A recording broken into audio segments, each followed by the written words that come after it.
En el corazón de la ciudad, junto a iglesias, plazas y avenidas, persisten historias que rara vez se nombran, prácticas toleradas en silencio, ocultas entre la moral pública y la vida cotidiana. Desde la llegada de los españoles hasta la actualidad, la prostitución ha formado parte de la historia urbana de Trujillo. Hoy nos adentraremos en esta historia para comprender cómo un oficio considerado el más antiguo del mundo se adaptó a cada época y dejó huella en la ciudad.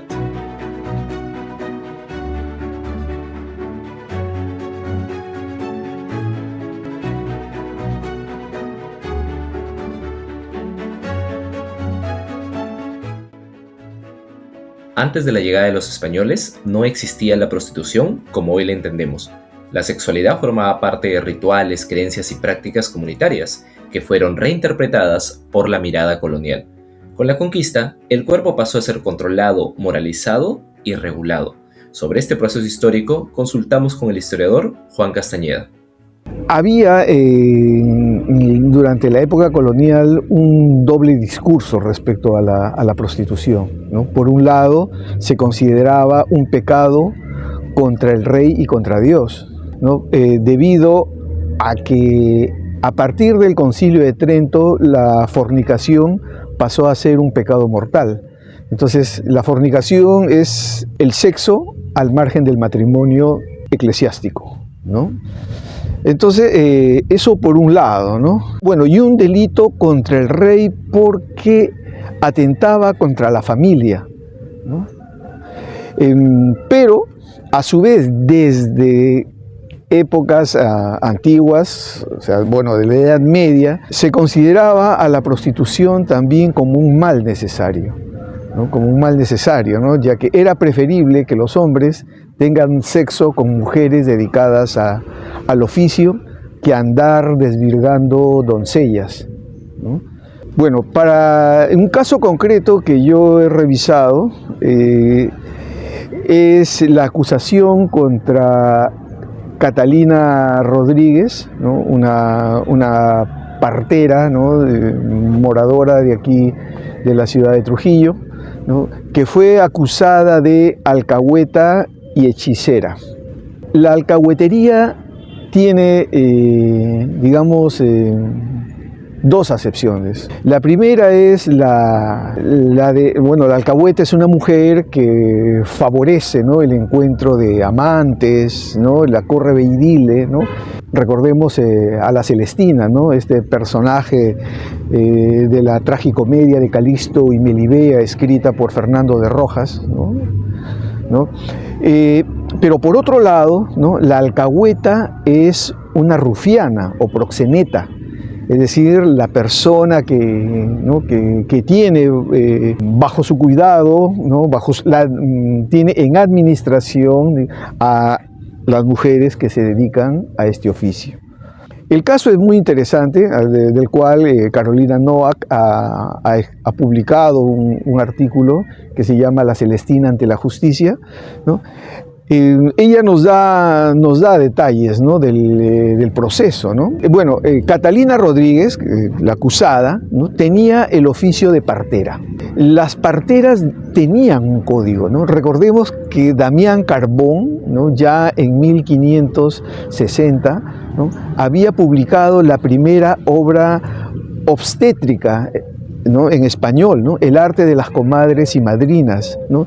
Y en ella quedaba establecido las características, ¿no? de una partera, ¿no? Una partera, claro, por ser conocedora de los secretos más íntimos de las mujeres, una partera debía de ser en primer lugar temerosa de Dios, ¿no? Muy discreta, ¿no? Reservada, ¿no? Muy cauta, ¿no? Y que no ande pues difundiendo, ¿no? Entonces, en la acusación que se le hace a Catalina, le acusan de favorecer el encuentro de amantes, ¿no? Y también de promover que las mujeres usen mal de sus cuerpos, ¿no? Dice el documento, ¿no? Que usen mal de sus cuerpos significa que se prostituyan, ¿no? Que se prostituyan, ¿no? Durante la época colonial, la prostitución fue vista como una práctica indeseable, castigada y señalada públicamente. Sin embargo, no fue entendida como un delito en sí mismo, sino como una falta moral, un pecado que debía ser corregido más que castigado por la ley.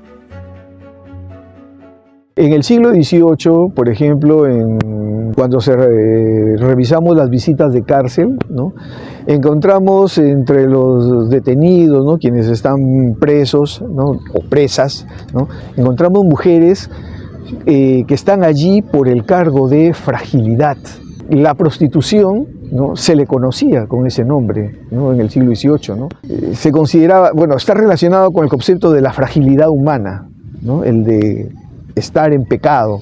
Y claro, también la idea de que la mujer era un ser débil, ¿no? Creo que es un concepto machista, ¿no? Es un concepto machista, ¿no?, que la mujer es débil o frágil y por lo tanto más susceptible de caer en tentación o pecado. Frente a esta realidad innegable, el gobierno español decidió intervenir, no para erradicar la prostitución, sino para controlarla. Así, se promovieron espacios específicos donde esta práctica se concentró y vigiló, lo que hoy podríamos considerar los primeros prostíbulos en la ciudad. Y como había ese doble discurso, ¿no?, que bueno, en el caso que la prostitución era un mal necesario, ¿no?, en España, por ejemplo, se crearon las denominadas casas de tolerancia, ¿no?, que son los primeros prostíbulos oficiales, aunque había allí una contradicción con la iglesia, ¿no? Claro, por un lado los curas, el clero tiene un discurso, ¿no?, contra las mujeres que trabajan allí, ¿no? Obvio que no se menciona a quienes van, ¿no?, a los hombres, ¿no? Pero sí contra ellas, ¿no? Y paralelamente, por ejemplo, el clero crea casas de recogimiento. Las casas de recogimiento eran justamente para albergar a aquellas mujeres que practicaban el oficio haciendo una vida casi como de monja, ¿no?, porque tenían un horario estricto de levantarse, ¿no?, oración, ¿no?, hacer labores como por ejemplo bordados, ¿no?, o cocina, ¿no?, luego nuevamente oración, asistir a misa, ¿no?, un régimen como si fuese parecido al de las religiosas. Para el caso de Trujillo, ¿no?, tenemos el proyecto para una casa de recogimiento, ¿no?, a fines del siglo XVIII, ¿no? Uno de los impulsores es Gregorio Blas de Ostolaza, ¿no?, que después fue diputado, ¿no?, en las Cortes de Cádiz. Por ejemplo, este dato, ¿no?, si bien se encuentra poquísima información sobre la prostitución aquí en Trujillo para esta época, ¿no?, pero el hecho de que hay un proyecto para crear una casa de recogimiento nos está indicando que había mujeres que practicaban ese oficio. Con la caída del Imperio Español y la posterior independencia del Perú, se abrió un nuevo debate en torno a la prostitución, ya no solo desde la moral, sino desde la necesidad de reglamentarla. Sobre este proceso histórico conversamos con la historiadora Yasmín Urbina, quien ha dedicado su investigación académica al estudio de la prostitución en Trujillo. Para el caso internacional, se intenta reglamentar la prostitución a inicios del siglo XIX en Francia y también en ciertas partes de Europa. En el caso latinoamericano llega a mediados del siglo XIX. ¿A qué nos referimos con reglamentarismo? A intentar controlar, regular y vigilar la prostitución en base a lo que vendría a ser normas legales o jurídicas. Esta intención de reglamentar nace por una preocupación médica debido a las enfermedades venéreas como vendría a ser la sífilis, el chancro blando, la gonorrea para mediados del siglo XIX e inicios del siglo XX. También con ello nace esta discusión acerca del reglamentarismo y si debemos aceptar la prostitución como una actividad que genera ciertas ganancias a nivel local en este caso. La reglamentación de la prostitución dio lugar a la aparición de nuevos términos, utilizados para describir a los diversos actores vinculados al oficio más antiguo del mundo. Rufianismo es denominado a la persona que se mantiene de la prostituta. Es bastante común escuchar el término de rufián, caficho, pero no se refiere al proxenetismo, se tiende a confundir. El proxenetismo es la persona que obliga a la prostituta a realizar esta actividad. ¿Correcto? Estamos utilizando también el término prostitución, prostituta, debido al periodo. Actualmente, bueno, se denomina trabajo sexual y trabajadoras sexuales. Por ejemplo, yo recuerdo en mi infancia lo que hoy se le denomina caficho, ¿no? En la década del 70 se usaba la palabra cabrón, ¿no? Que es distinto que el cabro, que es el homosexual, ¿no? O sea, cabrón es el proxeneta, el rufián. En las primeras décadas del siglo XX, entre 1900 y 1930, la prostitución en Trujillo adquirió nuevas formas, cohabitando en el mismísimo corazón de la ciudad, en lo que actualmente conocemos como el centro histórico. Para ponernos en contexto, entrevistamos al historiador Óscar Alquizar Deza, quien ha trabajado la primera mitad del siglo XX trujillano. Antes lo que la ciudad de Trujillo era extremadamente pequeña, solamente un poco más allá de lo que vendrían a ser la Avenida España, un poco más allá de los muros nada más. Más o menos había entre Trujillo y anexos una cantidad de 37.000 habitantes, solamente en Trujillo viviendo 25.000, en un espacio bastante reducido. Esto es necesario marcarlo porque algo bien característico de Trujillo es su extensa sociabilidad. Mucha gente en la calle todo el tiempo, y a la vez un movimiento de personas gigantesco, amplísimo, ¿no? Por las propias condiciones económicas y también porque básicamente Trujillo nunca tuvo un progreso urbano sistemático, progresivo, continuo, ¿no? Y en varios aspectos la ciudad se quedó. Esto es bastante marcado en, por ejemplo, políticas públicas que buscaban respecto a la prostitución o regularla o prohibirla. Hubiera sido tal vez un poco mejor o más conveniente el establecimiento de un local específico particular que guardase ciertos niveles de secreto o condiciones higiénicas, y el caso no fue así. El Trujillo antiguo no tiene un barrio de ricos, no tiene un barrio de pobres, están todos conviviendo al mismo tiempo, en el mismo pequeño espacio y tuburizado espacio, y todo se da al mismo tiempo. Así también los servicios, como por ejemplo la prostitución, no era una cuestión ajena, ya toda la gente lo conocía, nadie hablaba de ello, pero sabía cuáles eran los lugares, quiénes ejercían este servicio, dónde estaban ubicadas las calles particulares donde se podía dar este servicio. Para el caso de Trujillo hay que comprender previamente que no es la misma ciudad que vemos actualmente, sino que estaba delimitada por unas murallas en donde sería actualmente la Avenida España. Estas aún se mantienen, y para inicios del siglo XX aún se presencia en los periódicos cierto estigma hacia las personas que vivían extramuros, fuera de ellas, en barrios nacientes como vendría a ser Chicago Alto o Chicago Bajo o el barrio La Unión. La antropóloga Lorraine Ansel le había hecho el 2001, me parece, la publicación, la etnología sobre la prostitución en el Perú, enfocándose principalmente en el caso limeño, pero habla mucho de lo que, ¿no?, el paralelo histórico hay en lo que respecta a la prostitución, ¿no?, las formas en las que ésta se ejercía. Lorraine Ansel distingue la prostitución ejercida por lugares, por sitios, ¿no? Las que son prostitutas de burdel, las prostitutas de calle y las prostitutas de cuarto, en el caso limeño, ¿no? En el caso del Trujillo, como ya lo he mencionado, el prostíbulo no era un lugar porque precisamente no lo había. El espacio que se encontraba, les llamaban las calles del prostíbulo, eran aquellas donde había cuartos, donde precisamente estas trabajadoras sexuales ofrecían sus servicios. En el caso de volviendo a la tipología, las prostitutas de burdel, como su propio nombre lo dice, estaban concentradas y mejor distribuidas, además de cuidadas y con algunos servicios, lo que respecta a la higiene, que era una de las preocupaciones fundamentales en esta época, y por eso es que se estaban observando. Estas a su vez estaban divididas en una categorización racial que no precisamente se da en el caso de Trujillo. En el caso de Lima sí, las de tez más blanca eran las relativamente más cotizadas, más, ¿no? Ella utiliza, el autor Dávalos y Lizón, contemporáneo de los principios del siglo XX, que relata estos tipos de prostitutas que hay en la ciudad de Lima, por contraposición o por comparación podemos más o menos hallar lo mismo en Trujillo, salvo este aspecto que te mencionaba de la racialización. Parece, o tal parece, que acá en Trujillo no había tanto resquemor en ese tipo de cuestiones, ¿no? Y en el caso del limeño sí, eso es bastante manifiesto y visible.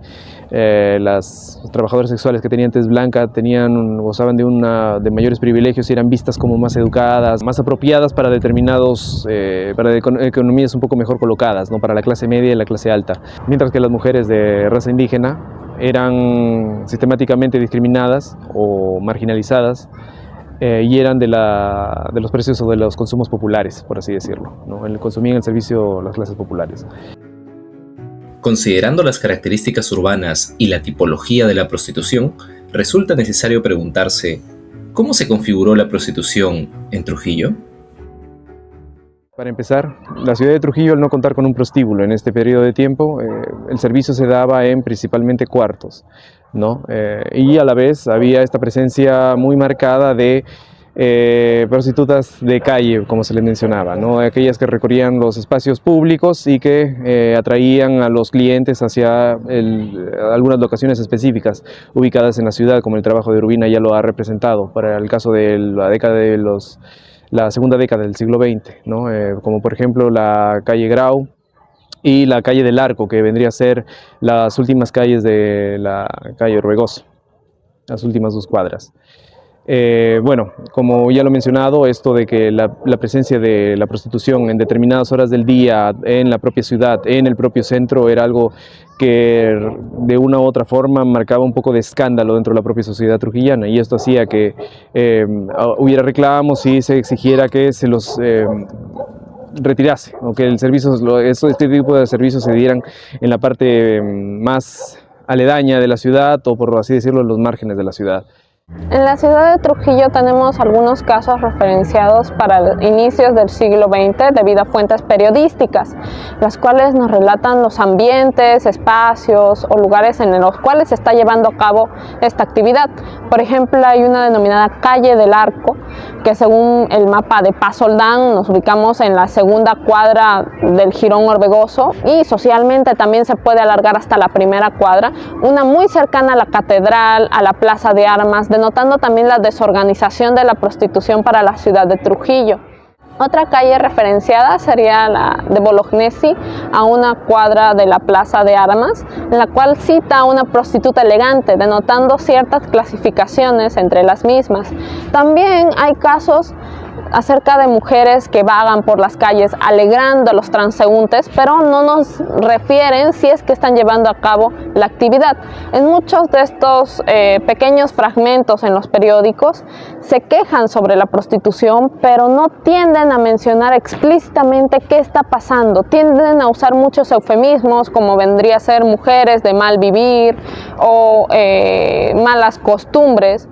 En la década del 30, ¿no?, habían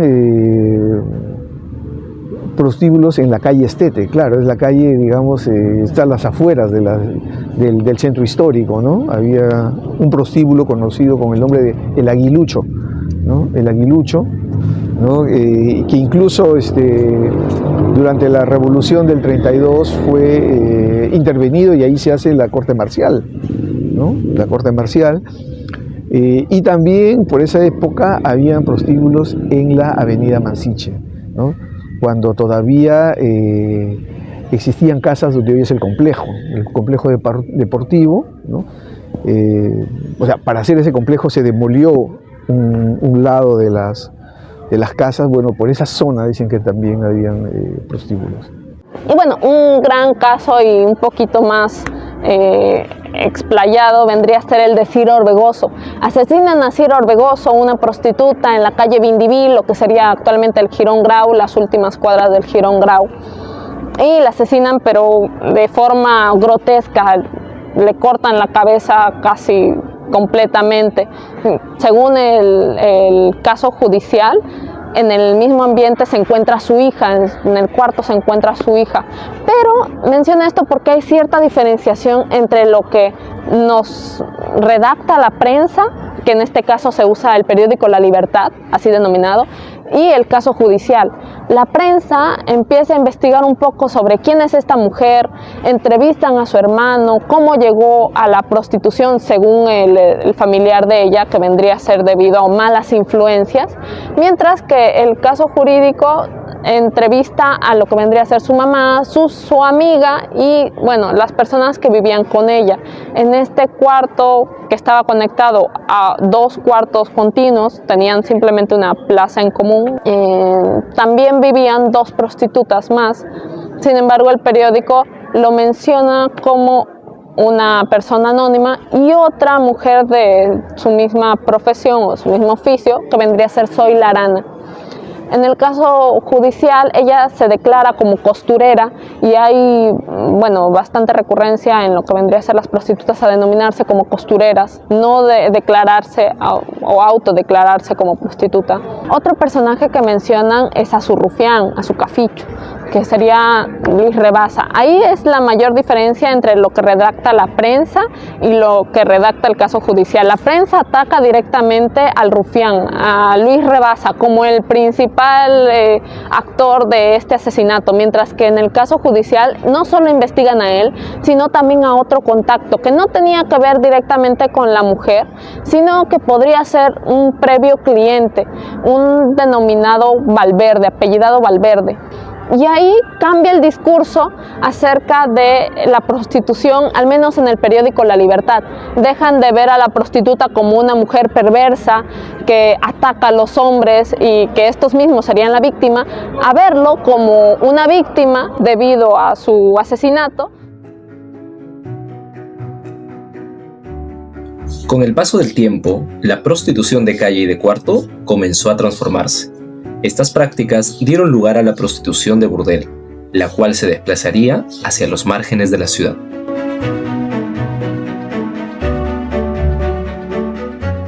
Ya con la expansión urbana, ¿no? Por ejemplo, en el siglo XX, ¿no? En el barrio Chicago, ¿no? Había, pues, bueno, existe una calle todavía, ¿no? La calle José Gálvez, ¿no? Que se va a convertir, creo, en la zona rosa de la ciudad de Trujillo en la década del 40, ¿no? Allí estaban ubicados varios prostíbulos, ¿no? De los que yo recuerdo los nombres, ¿no? Gente mayor que me ha contado, ¿no? Había Singapur, Quinto Patio, ¿no? Decían de que habían por lo menos 5 prostíbulos, ¿no? ¿No? Alguien debe hacer un trabajo de reconocimiento porque me dicen que todavía quedan las fachadas, ¿no?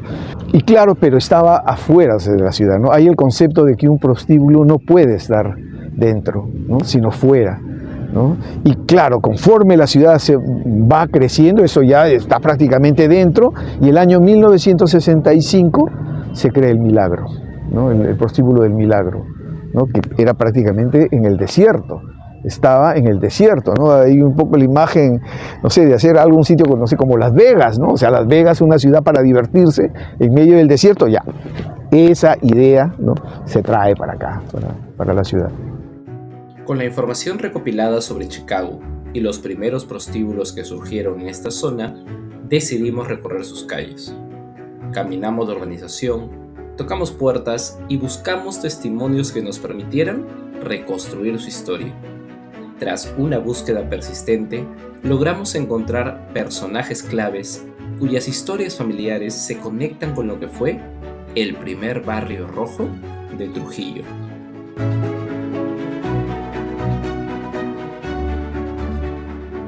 Hola, soy segundo Rafael Rivera Ticlia, nacido en este barrio de Chicago hace 75 años exactamente, el 21 de octubre. Y bueno, soy posesionario ya con título de propiedad de este terreno, que también fue herencia de mi padre Víctor Rivera Javes, de su padre original, que es mi abuelo, don Elías Abraham Rivera Javes, Rivera Torres. Y con mi abuela vinieron de Santiago de Cao en el año de 1910, habiendo logrado hacer un contrato de posesión de aproximadamente 2 hectáreas con la familia Delfín. era lo que se llamaba los censos. Los censos. Y mi abuelo lo alquiló por 150 años. Indudablemente que no iba a durar 150 años, por lo tanto ya quedó para los hijos. Es la parte sur de Chicago, la parte que se vaya para la Huaca del Sol, y más conocida como el sur de Chicago, de la Avenida América Sur para acá. Mi abuelo logró posesionarse de 2 hectáreas que tiene que ver con la cuadra 10 y 11 de la calle José Gálvez, lo que es la avenida Guren ahora, una cuadra, y hacia la calle Suárez, la cuadra 10 también de Suárez. Entonces mi abuelo mayormente era agricultor, sembrío de frutales y flores. Se llamaba la Huerta Rivera. Bueno, aparte de la Huerta Rivera, que era reconocida en todo Trujillo y que se proyectó en la construcción de viviendas y todo lo demás, en la calle Suárez, cuadra 6, había un local que se llamaba el prostíbulo o la casa de citas o burdel, como le llaman también, la Laura. Quedaba en la cuadra 6, casi 6,7, 6,80, 6,75 creo que es. Pero ahí funcionaba el primer local prácticamente formal para esa época. Estoy hablando de los años 40, 30 y tantos. Y también se comienza a crear algunos bares de ese tipo con mujeres, como la Berenice en ese tiempo, en la cuadra 8 de Suárez. Y poco a poco se fue proyectando para el sur, pues porque ya Chicago fue creciendo, el jardín de la infancia, la escuela, entonces ya estaba muy cercano a ese sitio nocturno, que era del trabajo de las mujeres, ¿no? Entonces alguien ideó por acá y se vino a hablar con mi abuelo seguramente, y apareció el Quinto Patio, que era el burdel más moderno dentro del norte del Perú.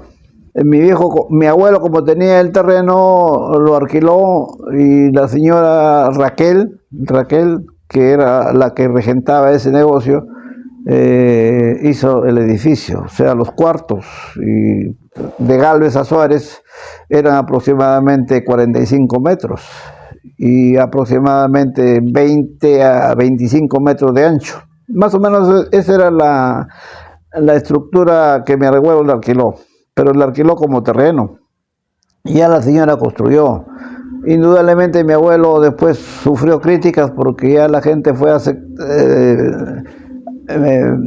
creciendo el barrio, la gente fue madurando también, y ya se veía como que él era el que participaba en esto de la prostitución, ¿no? Pero mi abuelo nunca hizo eso. Se murió sin haber sido el generador de eso, pero sí cobraba por el terreno, pues, ¿no? Lógico. Tenía sus espacios a los 2 costados, un camino al centro, y tenía varios cuartos laterales, y al fondo tenía una gran sala de baile, donde en ese tiempo le llamaban salón. Vamos a hacer salón. Todas las señoras que trabajaban hacían salón a partir de las 12 de la noche. O sea, beber, bailar y hacer el consumo correspondiente. Como en el viejo oeste, me estoy recordando que habían salones que había mujeres que atendían, mujeres que tomaban, y bueno, ya no hacían el servicio porque hasta las 12 no terminaba. Salvo extras, no sé, es lo que me cuentan los mayores, ¿no? Yo no, en esa época no estaba todavía. Entonces estamos hablando más o menos de la época de finales del 40 y inicios del 50. El famoso espacio del salón dentro de los prostíbulos nos habla de otra dimensión que marcó su presencia en la ciudad, la de un espacio de encuentro y cohesión social. Para ahondar más en el tema, conversamos con el escritor Eduardo Alba. Y yo entiendo que para los jóvenes, para los adolescentes, por lo menos en mi época, ir al burdel era una especie de una forma de evidenciar que ya éramos hombrecitos, ¿no? En esa época la mayoría de edad se alcanzaba a los 21 años, de tal manera que a los 16, 17 años, después ir al burdel o tomarse unos tragos, fumar un cigarro, era una forma de demostrar a los demás que uno ya había crecido, que era un hombrecito, ¿no? Y no era necesariamente el motivo de ir a tener sexo en el burdel, sino íbamos a la hora del salón, ¿no? Algunas veces sí, a curiosear más temprano, pero yo no sé exactamente los horarios, naturalmente, porque no era un habitué, pero calculo que de las 5 o 6 de la tarde comenzarían a funcionar, pero eso de las 9, 10 de la noche tal vez, y a todas las prostitutas dejaban sus habitaciones, sus cuartos, y digo habitaciones porque muchas parece que vivían ahí, y se iban a unas grandes salones, unas grandes salas llenas de mesas, y había su orquestita al fondo, y ahí llegaban los parroquianos, se sentaban en las mesas, ellas se acercaban algunas veces, ellos podían o no aceptar que ellas los acompañen. Y a veces íbamos y tomábamos unos tragos solos, y otras veces, bueno, ellas se sentaban y su misión era animarlos para que sigan bebiendo y a ganar la comisión, naturalmente, ¿no? Bueno, yo he ido así un par de veces, recuerdo que me llevaron muy muchacho a estas, y era un lugar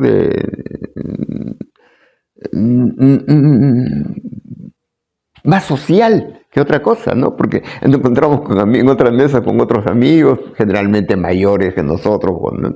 Pero nos encontramos con conocidos, con amigos que estaban ahí compartiendo. Y había quienes eran habituales, pues todos los días o todas las semanas o varias veces a la semana iban allí, ¿no? A veces estábamos en alguna reunión, terminaba una fiesta temprano y vamos al burdel, ¿no? A hacer salón. Era una suerte de ir a un lugar para cerrar la noche, ¿no? A tomar unos tragos y nada más, ¿no? Ya, el famoso quinto patio, más o menos esa puertita ploma, era un portón del mismo tamaño de altura, pero 2 metros de ancho. Y se abría recién cuando funcionaba el motor a partir de las 6 de la tarde. Y entonces una vez que se aperturaba, ya entraban los parroquianos, entraban y salían, hasta más o menos 12 de la noche que se cerraba. Pero adentro se quedaban los que hacían salón, los que se dedicaban a bailar y a tomar. Pero el salón funcionaba toda la noche, desde que se aperturaba, ¿no?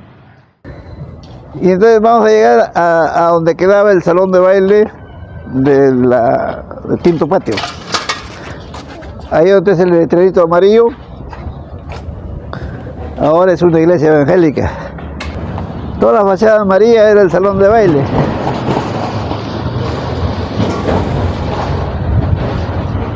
Era el salón de baile. Y como tú verás, todo ese ancho salía hasta Galvez.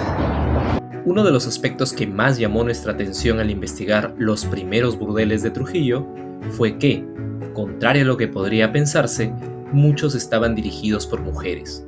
Figuras como Doña Raquel administraban estos espacios y ocupaban un rol central en su funcionamiento. Pero en la investigación aparecería otro nombre, Doña Laura, quien, lejos de la marginación que suele imaginarse, se relacionaba con personajes de la alta sociedad trujillana. Aquí en este libro, Sucedió en Trujillo Anécdotas, escribí esto en 2008, lo publiqué, se acabó la edición. Aquí narro algo de 100 anécdotas, verificando las fuentes, todos los sucesos acontecidos durante el siglo pasado en Trujillo son absolutamente reales. Y uno de ellos es una historia que me la contó uno de los protagonistas. En el bodegón, Silvio Marini, la panadería de Silvio Marini, que quedaba en la esquina de Pizarro y Junín, frente al Club Central. Ahí, al costado, quedaba el famoso bodegón, que era una cantina muy conocida. Iba gente de todo tipo ahí. Y eran famosos los guindones, le llamaban así, que preparaba Pichín, el barman. Y este par de profesores de la unidad escolar, dos prominentes intelectuales, uno de ellos miembro del Grupo Norte, don Francisco Sandoval, hermano de Rosa Sandoval, el gran amor de César Vallejo, y el otro, César Adolfo Álvarez-Cano, profesor emérito, murió a los 102 años, muy prestigioso como docente. Los dos trabajaban en la unidad escolar, que recién se había fundado, y en el ómnibus de la universidad, de la unidad escolar, venían a dejar los días sábados a repartir a los profesores en un recorrido por el centro. Ellos se bajaban en la esquina del bodegón y se tomaban sus tragos, sus cervezas negras o sus guindones. Y un día, dice que estaban allí ellos y llega un señor de muy buena presencia, muy alto, todo vestido de blanco, con pantalón de montar, con botas hasta la rodilla, con un gran sombrero. Posiblemente llevaba su revólver al cinto porque era común en él. No menciono su nombre en la anécdota, pero los trujillanos reconocemos quién podría ser ese señor que llega así, vestido así, en el centro de Trujillo, acompañado de un séquito de ayayeros y con un guitarrista que lo seguía. Pero esta vez entró él del brazo con una dama muy elegante, muy elegante. No sé si sería muy bonita, parece que era una mujer guapa, pero muy elegante. Y se sentaron en una mesa y él hacía traer su licor, que traía él muy fino, para que sirvan, y él bebía con ella. Al guitarrero le pidió que le toque su música y el otro le tocó el relicario, porque este señor era hijo de un rico hacendado trujillano que tenía un título de nobleza otorgado por la corona española. Por lo tanto, él tenía mucho simpatía por lo hispano. Su negocio inclusive mucho, los toros y todas estas cosas.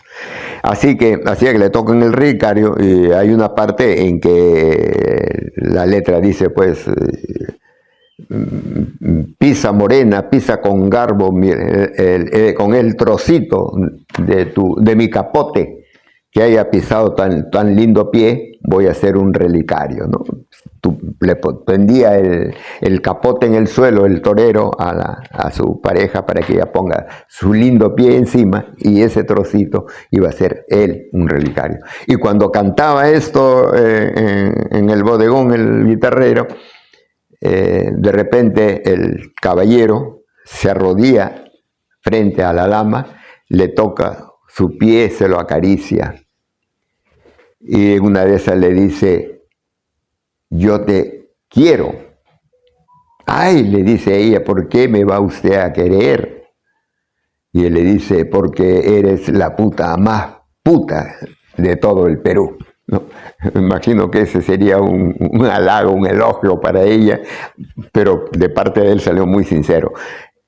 La dama esta era Laura, la famosa Laura, la regente de uno de los prostíbulos de Trujillo.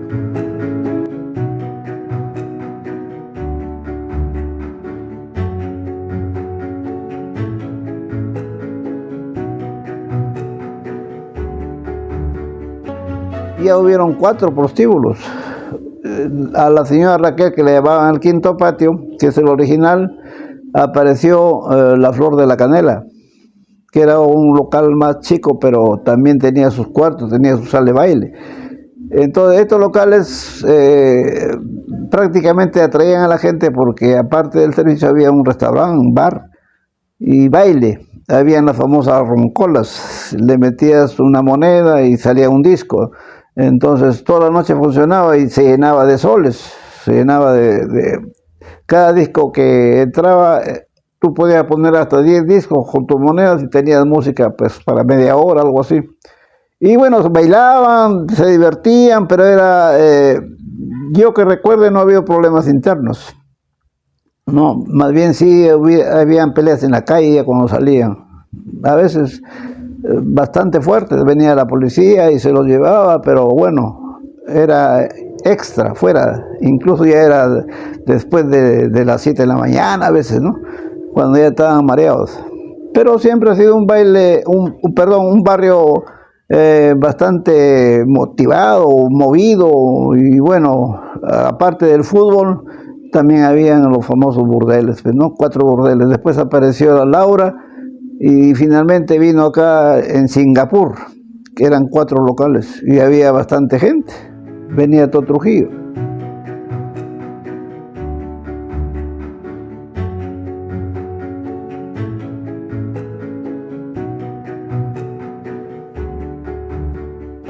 Entonces, cuando hablamos de los otros 2 locales, estamos hablando de este que está acá, está destruido, no está habitable, pero afuera han hecho 2 talleres, que más o menos tenía 30 metros de fondo, tenía su salón de baile y su entrada, se llamaba La Flor de la Canela, ¿no? Que también fue bien mentadito porque se inició bien, pero después fue decayendo también porque no tenía tantos cuartos como el de allá. Y después de este vino el que está acá,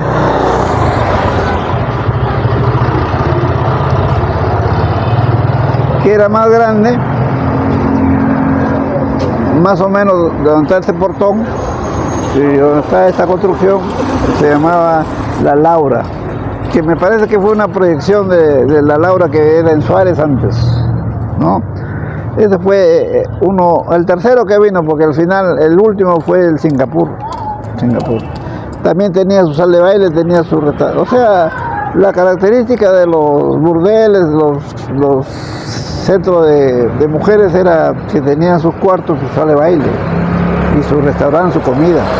Pero sin embargo, acá por ejemplo hubo un gran restaurante de don Roberto, también, que así como el de la señora Victoria, donde vivo, había un gran restaurante también, donde se vendía caldo, esas cosas, y más acá don Leal también era otro grande. Entonces había comida, había servicio de mujeres, había caldos y todo lo demás, pero todos funcionaban de noche, de día casi nada.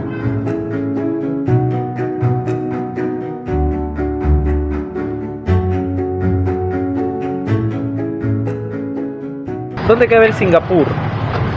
El Singapur queda atrás. El último burdel que se genera quedaba atrás de este espacio, y también era grande porque tenía un gran salón de baile y más o menos tenía 1000 metros cuadrados. Pero se tuvo que cerrar porque quedaba muy al margen de la población y había poco tráfico. Entonces, para poder funcionar, se hizo un callejón detrás de esto, que era un gran restaurante, y se entraba por ahí, ahora donde es mi casa, ¿no? Por ahí había un callejón de entrada que mi viejo lo alquiló como última instancia, porque ya iba a quedar fuera esa inversión que hizo la señora Tula, que le había alquilado el terreno a mi tía, que mi tía era la heredera de mi abuelo, ¿no? Esos son los 2 locales que prácticamente han estado en los terrenos de mi viejo, de mi abuelo, mejor dicho, ¿no?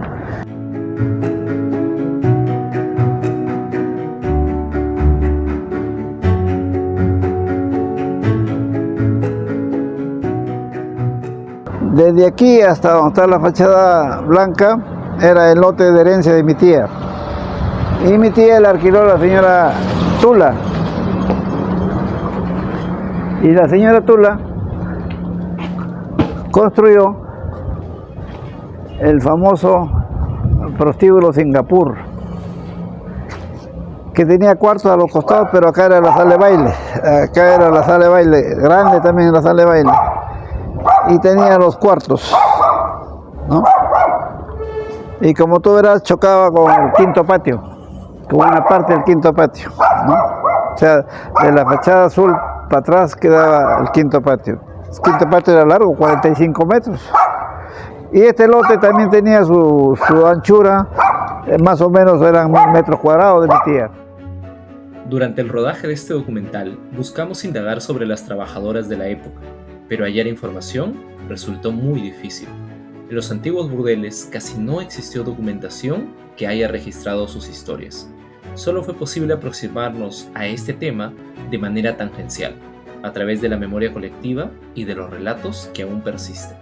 Digo esto porque así vinieron de varios sitios lo que se llamaban las trabajadoras, hoy trabajadoras sexuales. Antes le llamaban prostitutas, antes le llamaban las servidoras. Bueno, en fin, venían y se alquilaban, pues, pero la que regentaba la señora Raquel la seleccionaba. O sea, tenían que pasar por una entrevista, algo así, y bueno, los contrataba por un mes, y si se portaban bien, como dicen, seguían, ¿no? Y a veces también rotaban, o sea, pero no se iban al otro burdel de la competencia, sino ya se salían de ahí. Una vez que se iban a la competencia, ni más regresaban. Entonces, habían señoras del norte del norte, venían de Chiclayo, venían de la sierra muy poco. Pero poco a poco, cuando Palermo fue creciendo, también aparecieron ya las personas que venían de la sierra, de la Portada de la Sierra, que es la calle Unión. Y así aparecieron ya gente más joven y que hacían el trabajo sexual. Entonces, cuando le pregunto a mis mayores en el primer prostíbulo de la calle Suárez cuántos cuartos habían, me cuentan que habían como 20 cuartos en los dos costados. Pero la señora Raquel tenía más de 30. Entonces eran cuartos que eran continuados y al fondo estaba la sala de baile. Entonces estos trabajadores sexuales eran de todo tipo, no había preferencia. Ya el cliente, el parroquiano que le llamaba en ese tiempo también ya seleccionaba, ¿no? Previo pago seguramente. Ahora no me acuerdo exactamente cuánto costaba, pues. Pero también aparecieron por ahí algunos que decían, las 5 choles, a ver, entonces también tenía su barcito por ahí, tenía camuflado dentro una cama, 2 camas, pero no era un burdel, sino era para sus clientes, solamente para sus clientes. Y por ahí apareció la que le decían la cubana, pero la cubana vino joven al Singapur, y después ya se quedó en Chicago hasta casi morir.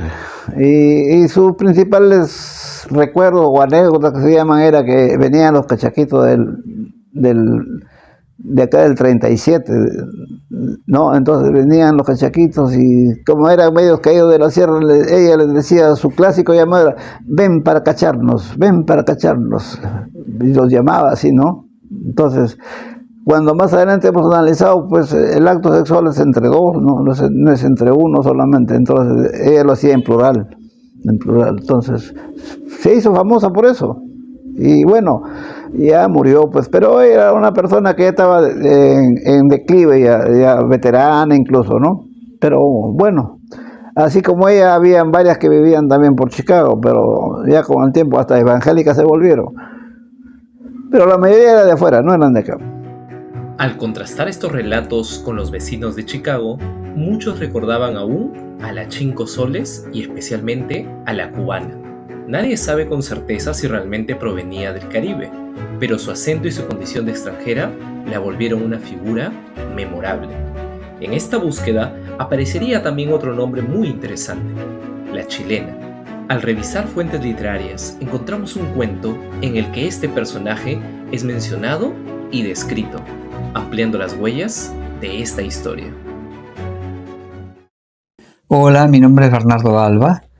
Esta es una serie de cuentos inéditos escritos por mi persona. El conjunto se llama Las polillas también son mariposas y voy a leer uno de ellos que se llama La chilena. Espero les guste. Ella era la prostituta de piel más blanca y fina del burdel, pero también la mayor de todas. Una mujer madura cuyos mejores momentos habían pasado, aunque parecía firme a pesar de sus kilos de más.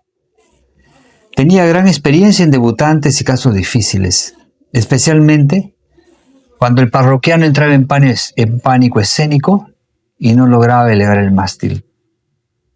Y también era famosa por sus batas, su lencería de encaje y su cuarto perfumado. Pero no había cola en su puerta. Era, digamos, para nostálgicos o casos extremos. ¿Saldrá a la luz algún día esto? ¿Cuándo hay alguna fecha planeada para esta serie de cuentos? No sé, no lo creo, no sé si hay editor para estos cuentos. Lo que sí te puedo decir es que La Chilena sí existió, sí la llegué a conocer. Es un poco como la describo, es un poco tomada también de la realidad, ¿no? Y bueno, es también en memoria de estos personajes que se pierden en la oscuridad de la noche, ¿no? Durante el rodaje de este documental, un vecino de la zona, cuya familia había alquilado una habitación a La Chilena, nos compartió un recuerdo revelador. Nos contó haber escuchado decir que además de trabajar en Chicago, La Chilena trabajaba también en la Escuela de Bellas Artes. La información nos tomó por sorpresa y abrió una nueva pregunta. ¿A qué se refería exactamente este vecino con trabajar?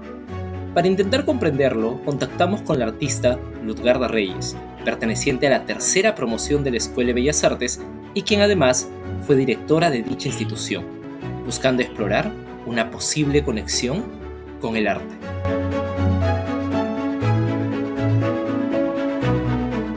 Teníamos que tener modelos para nuestra formación artística y estética.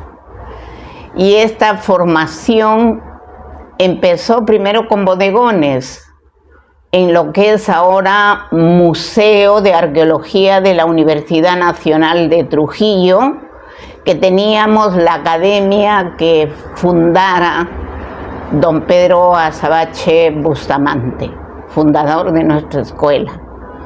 Él, en los primeros años, lanzó los bodegones mocheros, que eran riquísimos.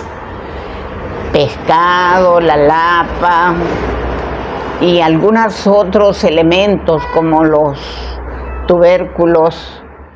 Pero había algo que a él le inquietaba y era el modelo de los seres humanos, hombre o mujer. Preferentemente en los primeros años, los 10 primeros años fueron mujeres. Y tuvimos nosotros los alumnos, que éramos más de 33, que buscar las propinas nuestras para poder contratar a personas que daban servicio sexual en la ciudad de Trujillo. Y contratamos a La Chilena. Y La Chilena, les comento de que era un personaje muy interesante, además de que ya no era tan joven. Posiblemente llegó a nuestra tarima. La tarima, les comento que eran unas maderitas que buscábamos en el mercado mayorista y la trasladamos como si fuera una especie de cama, encima un colchón y encima unas sedas. Entonces, como ella hacía servicio de noche, servicio sexual en Chicago, que después ya daré los pormenores porque hemos ido hacia ese sitio con mis compañeros. Ellos me llevaron para llevar una canasta de víveres para ella cuando se enfermó. Y La Chilena, su nombre lo descarto simplemente para toda la vida, y todos los que la conocimos era La Chilena. Venía, se posaba en la tarima y se quedaba dormida, ¿no? Y don Pedro Azabache le ponía unos tules muy hermosos, pero sumamente delgaditos, que podíamos nosotros pintarla. Alguna vez ella misma se desnudó en su totalidad, ¿no? Dado a que el ejercicio mismo de su trabajo, porque para ella era un trabajo. Tenía un niño, un promedio de 1 año y medio a 2, y en Chicago había un cuartito muy sucio, ¿no? Que tenía un colchón en el suelo, con 2, 3 sábanas, hacia un lado una mesita, y en donde estaba el biberón del niño, una olla, recuerdo una olla, unas pantuflas para ponerse posiblemente, y encima de un cajón su vestimenta.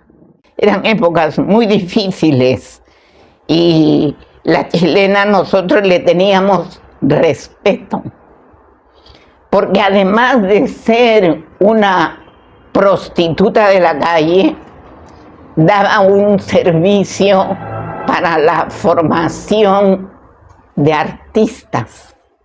O sea, ¿cómo podíamos lograr nosotros buscar, indagar, investigar el cuerpo humano, las poses, la forma del torso, de las piernas, de los brazos, el tamaño del rostro, de la cabeza, si no teníamos un modelo vivo?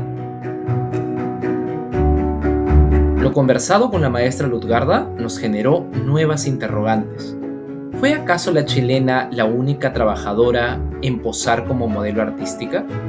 ¿Existieron otras historias similares? ¿Y de qué manera se gestionaron los pagos para estas mujeres? Tuvimos la cubana, que ya no fue mi modelo. Fue modelo en un tramo de 2 semestres, de 1 año o menos. Entonces el Ministerio de Educación no pagaba o no tenía plaza para servicios de esta naturaleza, de modelos, y mucho peor si eran de aspecto sexual. Hablemos muy clarito, si eran prostitutas. Entonces llegamos nosotros al espacio físico de lo que es el Teatro Unión olvidado, y logramos que la chilena sea la primera, pero había necesidad porque ya venían los otros, uno detrás de otro. Entonces teníamos que contratar modelos. Y allí había un administrador de que tuvo que ir a Lima para buscar plazas, pero no nos daban plazas para el motivo específico, que es modelos de la Escuela de Bellas Artes. ¿Por qué?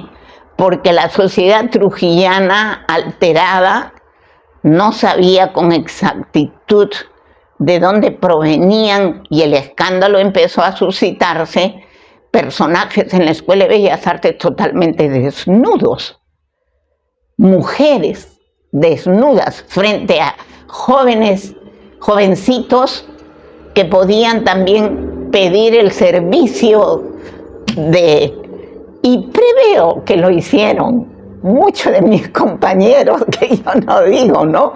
Porque ella les enseñó, digo yo, a hacer un poco el camino y el recorrido de su primera experiencia, ¿no? Y logramos que algunas plazas que nos quedaban, nosotros las poníamos como si fueran maestras de dibujo, ¿no? Pero no era maestra de dibujo, era prostituta que daba el servicio artístico de modelo. Hasta que logramos con mucha lucha convencer al Ministerio de Educación, porque ya la Escuela Nacional Superior de Bellas Artes de Lima tenía cantidades. La Escuela Tito Quispe de Cusco también tenía, ¿no? Entonces nosotros éramos la tercera escuela que peleábamos por una plaza de modelos. Vinieron los contratos por semestres, o sea, por 3 meses, 4 meses, y no les pagaban. O sea, las contrataban sí, pero ¿cómo podían sobrevivir esos 3 meses? Entonces nosotros en una cajita de leche Gloria, lo poníamos a un ladito y los chicos entraban. O se se escapaban de los anaqueles de la mamá y cogían una avena o cogían una cajita de galletas o una leche y lo traían a escondidas y lo poníamos ahí. Y también en dinero, ¿no? El que tenía daba un sol, 2 solcitos, 50 céntimos, 20 céntimos y en una bolsita le dábamos. Enternecedora, porque ella nunca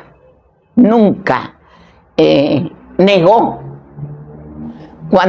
Yo recuerdo cuando vino Julia Codecido y Camilo Blas a la Escuela de Bellas Artes a visitarnos, don Pedro dijo, tienen que terminar todos los trabajos porque mañana tenemos visita. Y recuerdo yo muy bien que se quedó hasta las 11:30 de la noche, posando para poder terminar, en algunos casos los que estábamos atrasados, en otros casos los que querían poner algún detalle en su trabajo, y su niño estaba allí, dormido también, porque bojamos entre las telas, entre las cajas de la tela lo metíamos, era rubicundo, hermoso, supongo que ya es bastante mayor, ¿no? Si bien la prostitución suele asociarse principalmente a mujeres, en el barrio de Chicago también se registraron formas de prostitución homosexual, una dimensión menos documentada, pero presente en la memoria del lugar y en los relatos de quienes la habitaron. Paralelo a eso también aparecieron los homosexuales. El más famoso era el Negro Carlos. Era un hombre que había venido del Callao, y moreno, él fornido, alto, que cuando peleaba como hombre le daba dura a cualquiera. Pero era una dama cuando se convertía, pues. Pero siempre era un homosexual respetuoso y era bien querido porque siempre pasaba a hacer su mercado y siempre venía y le pasaba a voz. Era amigable, ¿no? Era amigable. Después también apareció la Raúla, que también cocinaba. Apareció Alistar con la Culebrona, la René, pero mayormente ellos se dedicaban a la cocina. Y de paso, pues bueno, también tenían sus parroquianos, ¿no?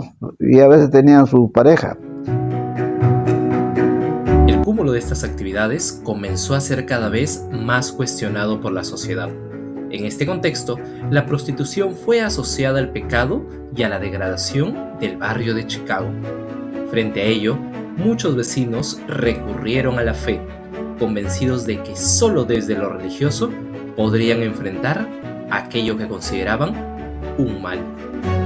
Hola, yo soy Jaime Vilela, Vilelín, y mi padre fue don Carlos Abraham Vilela León. Él fue un ciudadano que nació y vivió toda su vida en el barrio de Chicago.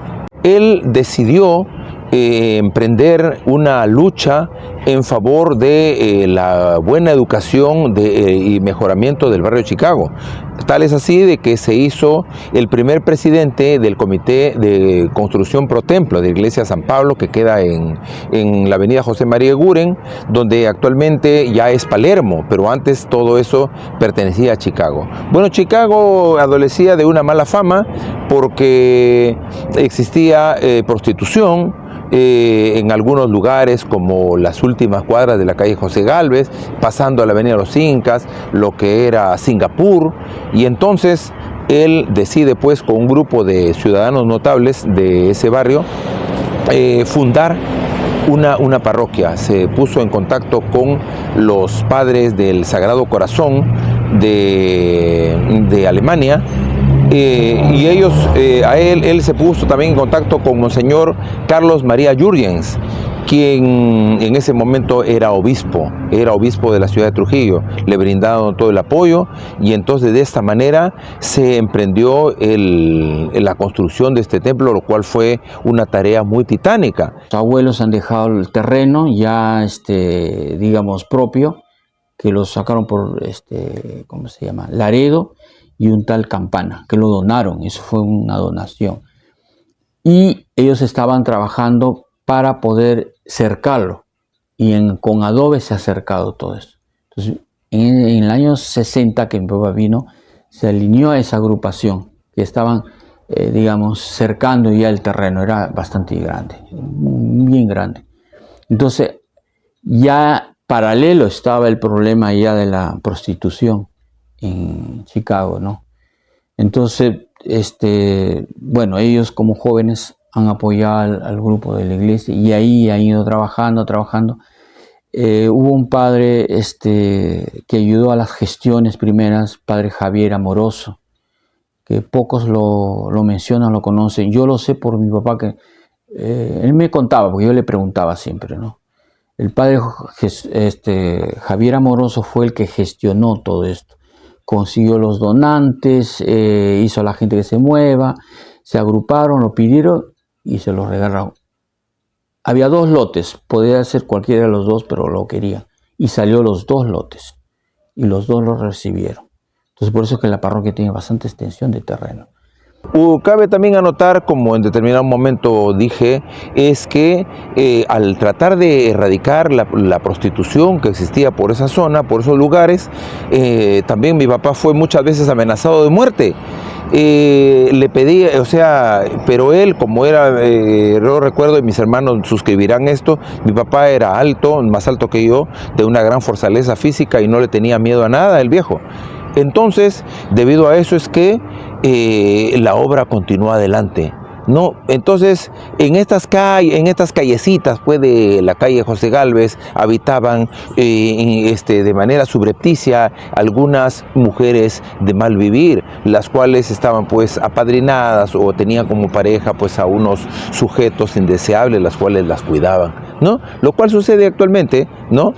Pero es así como se construyó la parroquia de San Pablo. De esto pueden dar fe también los sacerdotes de la parroquia de San Pablo, ¿no? Ahí tenemos varios, hace poco se han conmemorado, los 50 años de la construcción del templo de San Pablo, que es prácticamente un símbolo que erradicó el mal vivir de esta zona de Chicago. El párroco de San Lorenzo no quiso venir a dar los santos óleos de mi abuelo porque decía que era un degenerado que había hecho posible la prostitución, pero no es así.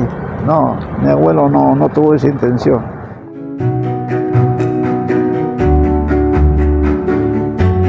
A inicio de la década del 60, hasta donde yo recuerdo, ya tenía un poco más de 10 años, estaba terminando mi primaria. Ya la gente, ya que se había instalado cercanos ya finales de Suárez, Cela, Sucre y todo lo demás, y un poco el fervor religioso también, hicieron que se mandaran comunicados a la municipalidad para que los desaloje o para que los traslade a otro sitio. Y poco a poco se fue generando el prostíbulo del Milagro en la cumbre, ¿no? Exactamente no me acuerdo, pero fue antes del Mundial del 66 que ya se fueron, ¿no? Se fueron pacíficamente, todo normal. La señora Raquel hizo su prostíbulo allá, otra también, 2 prostíbulos habían allá en el Milagro, pero de lejos de la Panamericana, como a 1,5 kilómetros, se miraban las luces de colores. Bueno, yo soy de Cartavio y recuerdo cuando viajaba, ¿no? Uno en medio del desierto veía una casa de colores. Y si viajaba de noche se veían los focos de colores, ¿no? En el fondo, entonces llamaba la atención, ¿no? Entonces uno preguntaba a sus padres, ¿no? ¿Qué es esa casita, ¿no? Esa casita con luces de colores, ¿no? Y los padres a veces incómodos, ¿no? Porque uno viajaba en el colectivo, ¿no? Entonces, ¿no? En responder, ¿no? Te podían decir es una fábrica, ¿no? O una casa de diversiones, ¿no? Es un término más neutro. Así funcionó. Entonces ahí también se generaron los famosos colectivos a la cumbre y que después se proyectaron a todo el Milagro, ¿no? Pero así era, y como en todo sitio hay un grupo de choferes, taxistas que llevan y traen para la comodidad de la gente, porque no todos tienen carro. Y bueno, eso fue más o menos lo que apareció por acá. Y entonces a partir del año 65 quedaron pequeños ambientes, ¿no? Pequeñas casas así de la gente que ya no podía ir allá porque ya tenían edad. Y bueno, lo hacían por lo bajo, pero poco. En torno a los prostíbulos no solo se desarrollaron dinámicas sociales, sino también actividades económicas. Una de las más visibles fue el transporte.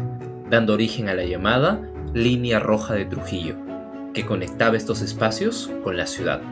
Para comprender esta historia, conversamos con uno de los choferes más antiguos de la línea, quien prefirió compartir su testimonio manteniendo su identidad en reserva.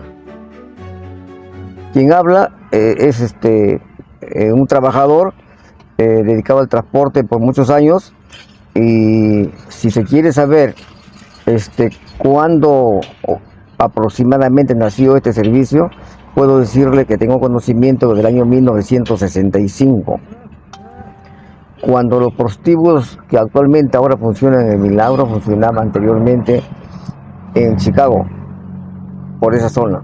Como empresa de colectivos, estábamos ubicados a un principio, inicialmente, por la avenida, por el pasaje San Agustín. Posteriormente se trasladó este servicio en la avenida España, con la avenida Mansiche, y actualmente se encuentra ubicado en la primera cuadra de la avenida Jerónimo de la Torre. Entonces cuando funcionaba el local, había unos taxis que venían especialmente, sabían, conocían y también se paraban para regresar parroquianos, pero mucha gente venía con su auto, y entonces cuando era temprano a veces le limpiábamos los carros, los cuidábamos.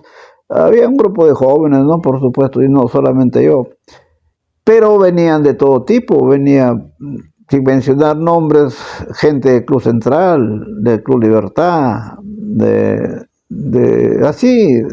gente de buena posibilidad económica.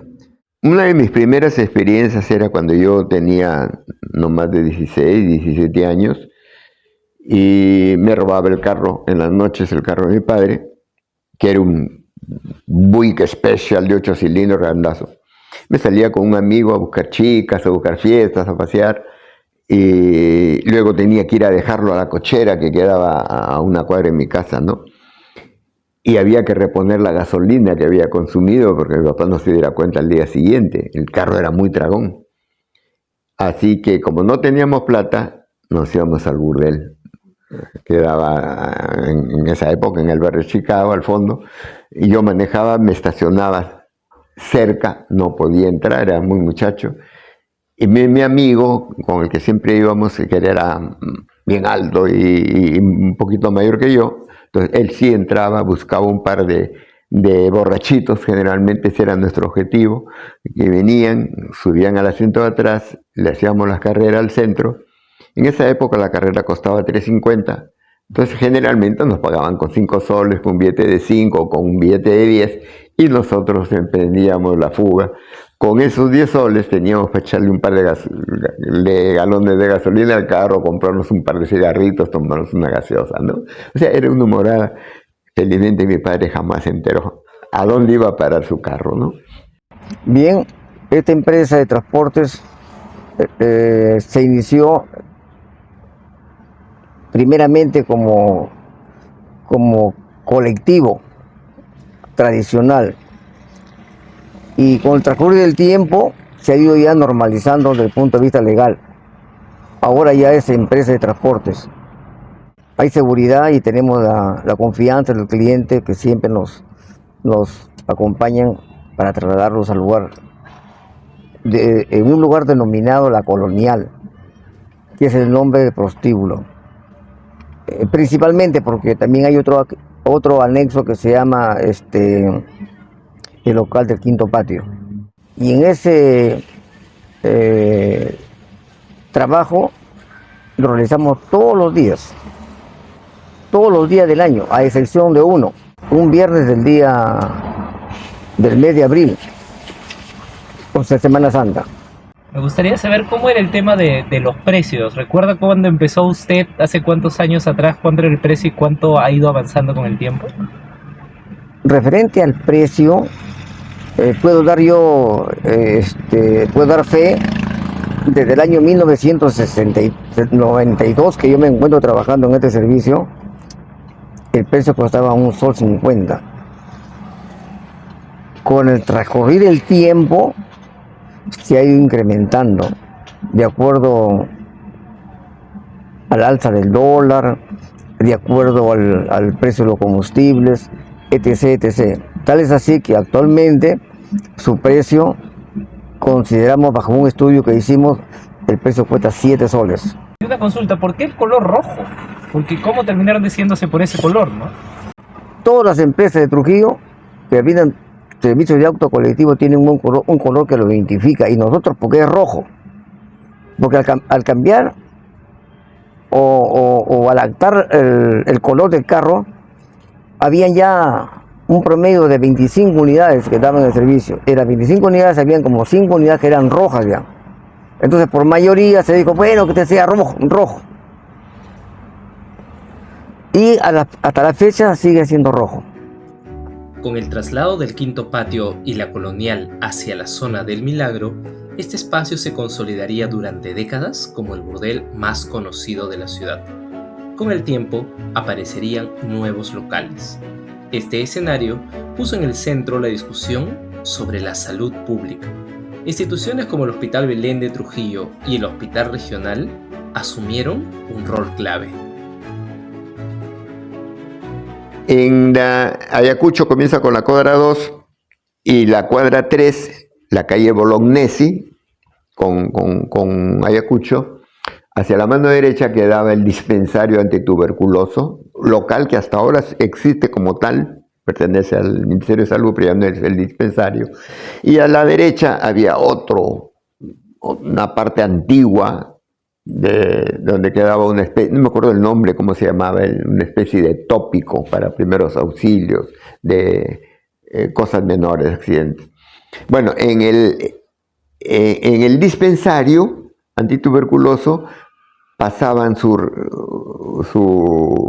examen médico, no sé, quincenal, semanal, mensual, no sé, pero era muy frecuente que uno pasara por ahí y encontraba días miércoles, jueves, así dentro de semana, encontrar una fila larga de todas las prostitutas de los burdeles de Trujillo que iban a lo que le llamábamos la revisión técnica. Buenas tardes. Quien le habla es la obstetra de Balizas y Fuentes. Estamos en el Centro de Referencia de Transmisión Sexual CERIX del Hospital Regional Docente de Trujillo. En esta oportunidad me interesaría un poco más que conozcan sobre qué servicios nosotros brindamos en este CERIX. Brindamos todo lo que es prevención en ITS-VIH. Tenemos dos tipos de población, la población heterosexual y la población clave. ¿Qué es la población clave? Brindamos los servicios de atención médica periódica a trabajadoras sexuales, a hombres que tienen sexo con hombres, a mujeres trans, y a esas personas se les brinda muchas veces la constancia de atención médica, ¿no? ¿Y qué consiste la constancia de atención médica periódica? Que solamente va exclusivamente para las personas que hacen trabajo sexual. En esta ocasión, el trabajo sexual, acá tenemos un mapeado ya, ¿no? El mapeado que tenemos es trabajar con los locales del Milagro, comúnmente como Bahía Rosa, Colonial, Quinto, Pantaleón, los nightclubs, las chicas que están en la calle o chicos que hacen trabajo sexual, porque tenemos también mapeado a lugares de socialización que hacen trabajo sexual, ¿no? ¿Qué consiste esta constancia? Primordialmente hay que hacerles cada 6 meses su prueba rápida de VIH, cada 3 meses hacerles su prueba de sífilis, cada 6 meses su prueba de hepatitis B y al año le hacemos su prueba de hepatitis C.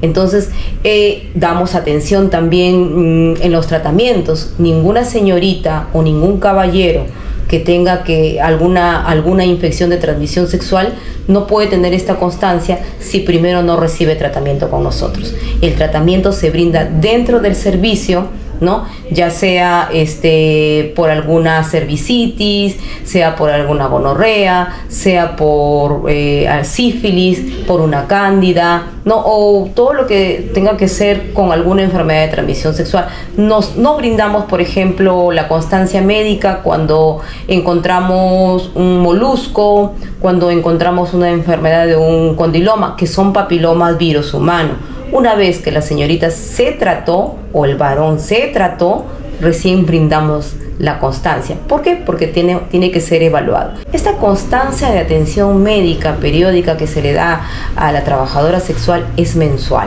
La constancia de atención médica periódica se entrega ¿a quién? Al que está encargado del local, ¿no? Del local donde yo voy a ofrecer mis servicios sexuales. Puede ser el administrador o el encargado de, por ejemplo, de Bahía Rosa. Yo voy a llegar a trabajar, yo primera vez que quiero trabajar, tengo mi constancia. He pasado control hoy día estamos 6 de enero. 6 de enero he pasado mi control, inclusive ya tengo para trabajar un mes.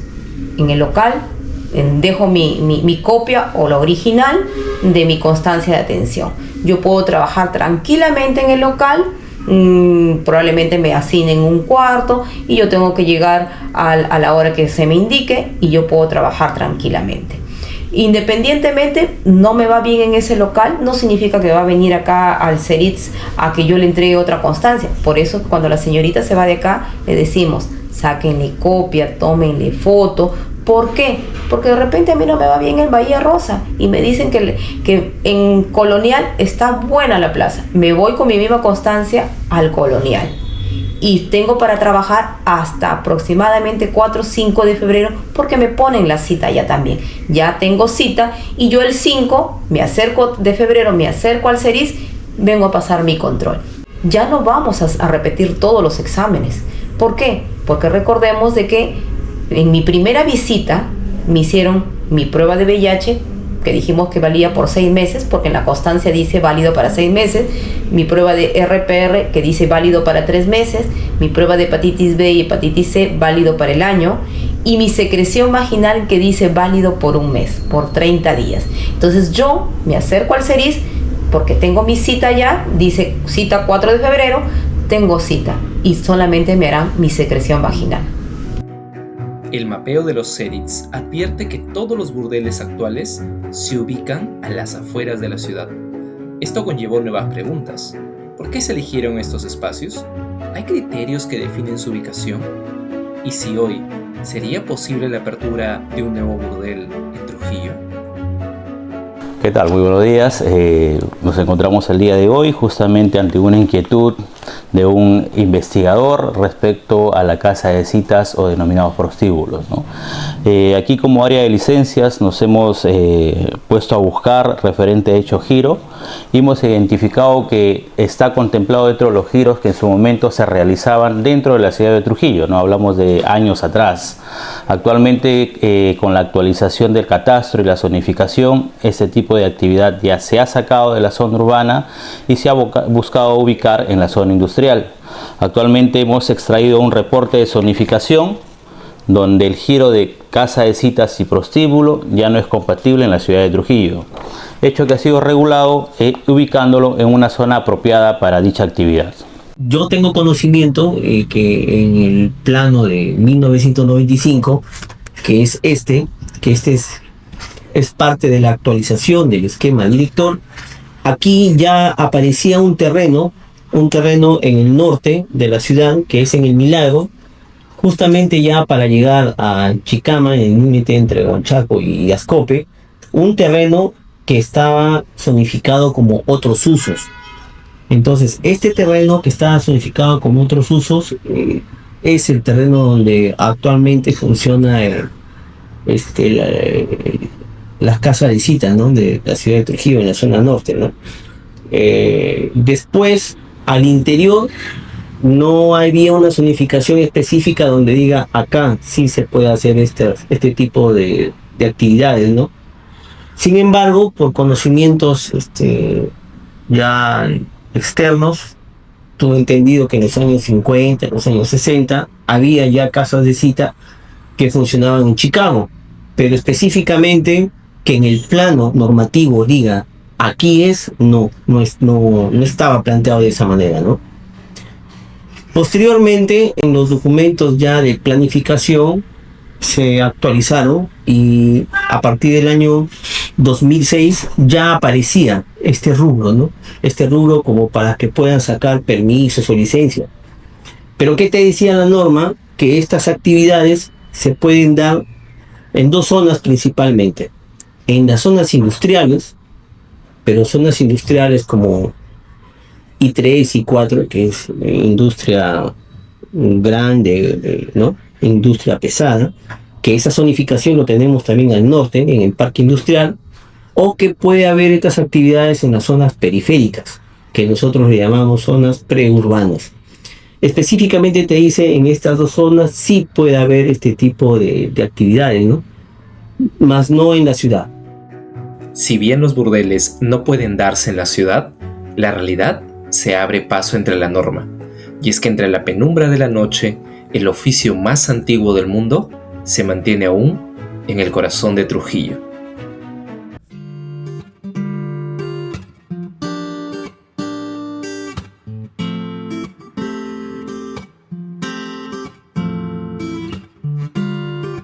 Esta sensación liviana puede que no esté mañana.